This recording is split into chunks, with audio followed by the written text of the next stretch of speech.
चाहे वो पौधे हों, चाहे मनुष्य हों या पशु हों, सभी के लिए पोषक तत्वों को उनकी लाइफ में बहुत ही अत्यंत आवश्यकता है।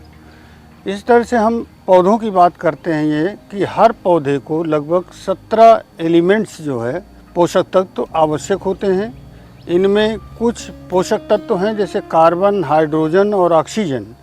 ये तो वातावरण, जल और मिट्टी से मिलते हैं, लेकिन 14 एलिमेंट ऐसे हैं जो केवल मिट्टी से ही पौधों को उपलब्ध हो पाते हैं।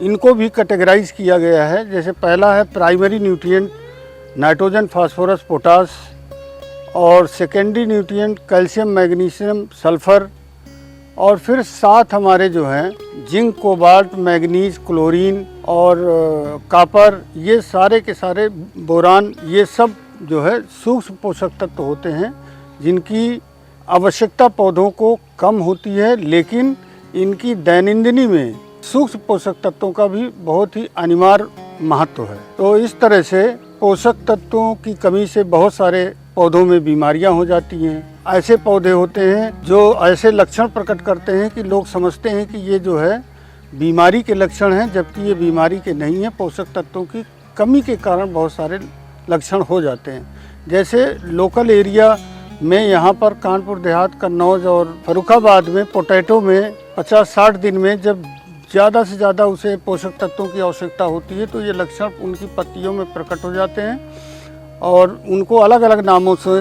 पर्रा, परपरा और अमरुदुआ जैसे लोकल नामों से प्रयोग करते हैं। इसको दूर करने के लिए हमें उन पोषक तत्वों का इस्तेमाल करना बहुत ज़रूरी है। और पोषक तत्वों को यदि हम पर्णीय रूप से छिड़काव करें तो उसके अधिक फायदे होते हैं, क्योंकि अगर मृदा में अम्ल तत्व की मात्रा ज़्यादा है तो वहाँ पर बहुत सारे हमारे पोषक तत्व हैं जो अघुलनशील से घुलनशील अवस्था में नहीं हो पाते हैं।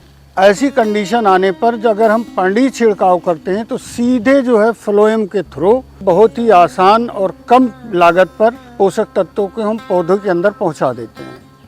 और इसमें मृदा का स्ट्रक्चर और टेक्सचर भी जो है इसको प्रभावित करता है, क्योंकि अगर सैंडी सॉइल है तो वहाँ लीचिंग ज़्यादा हो जाती है। अगर पानी ज़्यादा भरा हुआ है और उसकी निकासी की कोई व्यवस्था नहीं है तो मतलब ऐसी दशा में आलू के खेत में आलू की पत्तियों पर एक तरह के स्पॉट पड़ जाते हैं ब्राउन कलर के, जिनको लोग अलग अलग नामों से जानते हैं, लेकिन होता ये माइक्रो न्यूट्रिएंट की डिफिशियंसी से है।